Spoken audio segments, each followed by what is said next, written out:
So I hope you're well. So हम start करते हैं question number second.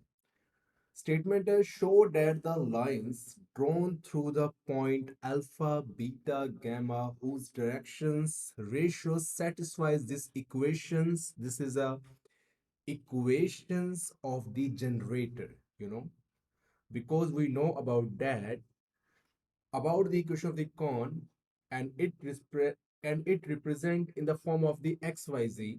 And if we have any equations like that in the form of the lmn, these are direction cosines, you know.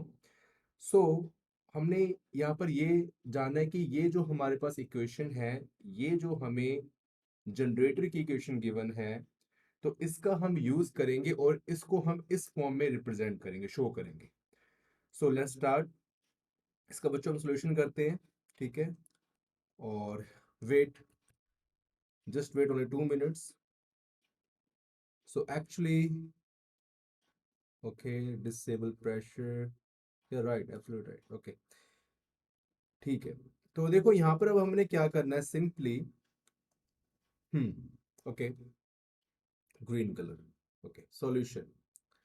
First of all जो हमें equation given है, ठीक है, ये हमें homogeneous equations of the generator given है। Okay, तो इससे पहले हम जनरेटर की जो इक्वेशन है, जो कि सिर्फ और सिर्फ डायरेक्शन कोसाइंस की फॉर्म में होती है, हम उसको यहां पर लिखते हैं। तो यहां पर हम लिखेंगे here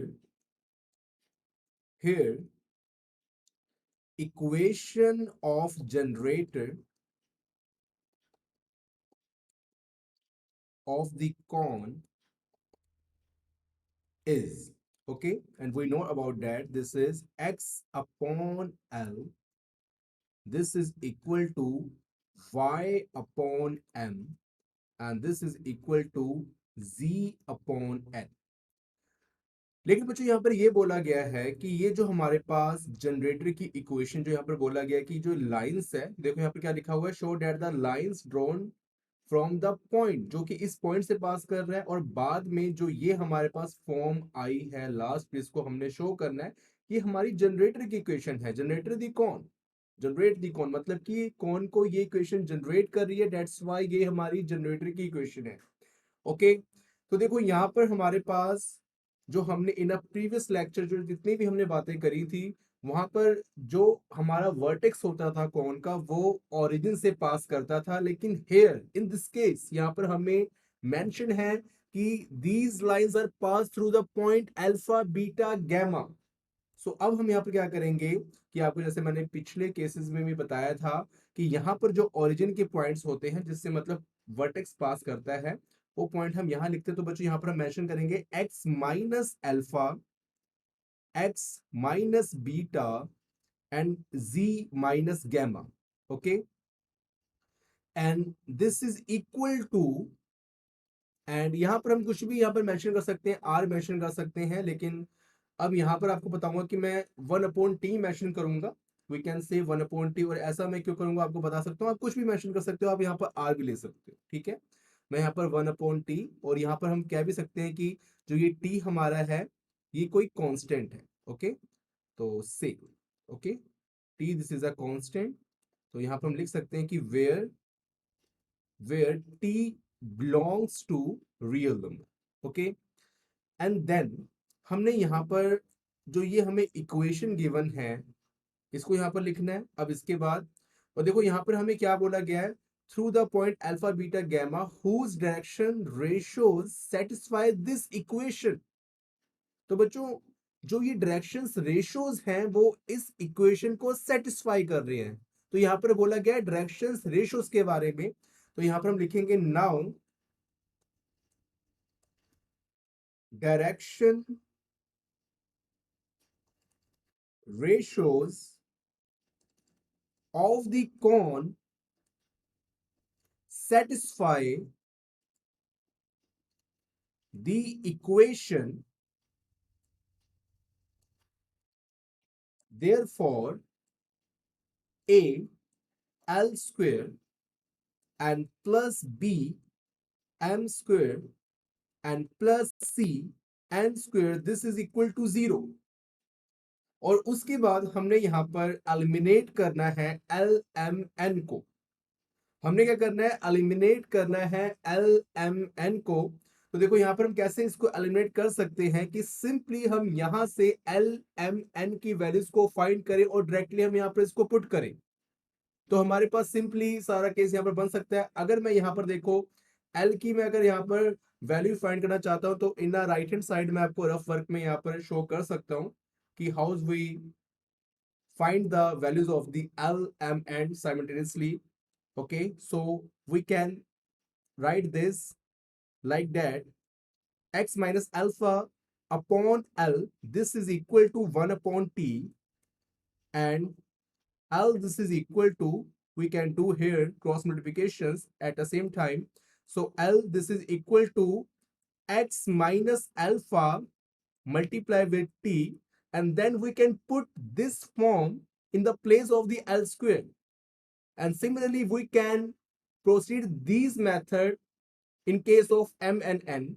So यहाँ पर मैं हम इसको लिख सकते हैं कि a and in the place of the L we can put x minus alpha t, and here L having a square. So बच्चों ये देखो हमारा क्या बन जाएगा, x minus alpha square L square and plus b, and similar in this way we can put the value of the m at the same time. So it's become y minus beta multiply with t. So we can put here y minus beta multiply with t square because m having a square. and and same हमने ये case हमने n के ऊपर implement करना है. So c, तो बच्चों ये हमारा देखो क्या बनेगा, z minus gamma whole square multiply with T square. So we can write this here z minus gamma whole square and multiply with T square, and this is equal to 0. Okay, यहाँ पर देखो बच्चों हमने क्या किया कि हमने L M N को एलिमिनेट किया है इस इक्वेशन से, इक्वेशन नंबर 2 से. तो यहाँ पर हम लिख सकते हैं रेफरेंस में कि हमने यहाँ पर इस फॉर्म में क्या किया है कि here we eliminate LMN from 2. Okay, and then उसके बाद हमने देखो क्या करना है सिंपली कि यहाँ पर हमने जो हमारे पास देखो यहाँ पर t था टी स्क्वेयर, और हम चाहो तो यहाँ पर टी स्क्वेयर को हम कॉमन निकाल सकते हैं बाहर. ठीक है, जैसे कि मैंने यहाँ पर टी स्क्वेयर का कॉमन यहाँ पर बाहर निकाल लिया, और यहाँ पर देखो हमारे पास क्या बचेगा, a, sorry, x minus alpha whole square and plus b y minus beta whole square and plus c z minus gamma whole square, and this is equal to 0. और उसके बाद हम बच्चों क्या कर सकते हैं कि इस टी स्क्वायर को हम ट्रांसफर कर सकते हैं इन राइट हैंड साइड, और यहाँ पर ये टी स्क्वायर मल्टीप्लाई हो रहा है इस ब्रेसिस के साथ. तो यहाँ पर जब ये राइट हैंड साइड में ट्रांसफर होगा तो ये डिवाइड होगा सिंपली. तो यहाँ पर बच्चों इसको ऐसे लिख सकते हैं, वेट, इसको बच्चों हम ऐसे लिख सकते हैं, it's like that, wait okay. तो इसको बच्चों हम ऐसे लिख सकते हैं 0 upon T square, and we know that कि 0 अपॉन टी स्क्वायर हमारा 0 के इक्वल होगा, बिकॉज अगर हमारे पास कुछ ऐसा केस बनता है कि जिसका न्यूमिनेटर रेशो की फॉर्म में अगर 0 हो और डिनोमिनेटर हमारा कुछ भी हो, पॉजिटिव नेगेटिव कुछ भी, तो वो 0 ही बनता है. तो यहाँ पर बच्चों हम लिख सकते हैं कि a x minus alpha whole square and plus b y minus beta whole square and plus c z minus gamma whole square equal to 0. और बच्चों यही हमने कंडीशन यहाँ पर प्रूव करनी थी, और ये हमने प्रूव कर ली. आई होप कि आपको ये समझ आ गया होगा कि हमने इसको कैसे किया है. ठीक है, इसी कंडीशन को बच्चों हमने यहाँ पर प्रूव करना था, हेंस प्रूव्ड. ओके, तो देखो यहाँ पर हमने सबसे पहले बच्चों क्या किया है कि सिंपल हमने बात करी कि यहाँ पर हमने जनरेटर की इक्वेशन जो होती है, जो कि डायरेक्शन कोसाइन की फॉर्म में होती है, उसको हमने यहाँ पर लिख लिया, उसको 1 अपॉन टी हमने पुट किया. और बच्चों 1 अपॉन टी हमने इसलिए पुट किया है कि जब हम यहाँ पर पुट करें x minus alpha whole square, मतलब जब हम l की वैल्यू यहाँ पुट करें तो t इसके साथ मल्टीप्लाई हो, कि अगर मान के चलो कि अगर हम यहाँ पर r लेते, ठीक है, अगर हम यहाँ पर r ले लेते 1/t की प्लेस पर, तो मैं यहाँ पर रफली आपको दिखा देता हूँ। तो ये बच्चों हमारा क्या बनता है, l की वैल्यू, हमारी l की वैल्यू बच्चों बनती है x minus alpha upon R square, ठीक है। तो लास्ट में आपको फिर 1/r² बाहर कॉमन निकालना पड़ता है, ठीक है। तो ऐसे भी आप कर सकते हो, फिर 1/r² को आप लास्ट में कॉमन निकाले, जैसे कि मैंने यहाँ पर t² कॉमन निकाला था, आप फिर ट्रांसफर करोगे तो वो मल्टीप्लाई होगा, जीरो बन जाएगा, ठीक है। लेकिन आई थिंक ये ज्यादा बेटर था, क्योंकि इसकी वजह से हमारे पास रेशियो की फॉर्म में r² नहीं आया, ये मल्टीप्लिकेशन की फॉर्म में आया। तो आप वैसे भी कर सकते हो, तो मैंने ऐसे किया, दोनों प्रोसेस हमारे सेम है, ठीक है, आपकी कोई गलती नहीं होगी, क्योंकि ये कांस्टेंट ही होता है, 1/t कहो या फिर r कहो, ठीक है, ईच एंड एवरीथिंग आप कुछ भी कर सकते हो। तो आई होप कि आपको समझ आ गया होगा, और लास्ट में आपने क्या करना है, फिर एलिमिनेट कर देना है एल एम और एन को इक्वेशन नंबर 2 से, तो हमारे पास जो रिक्वायर्ड इक्वेशंस है वो हमारी यहाँ पर बन जाएगी। Okay, thank you so much, मिलते हैं फिर।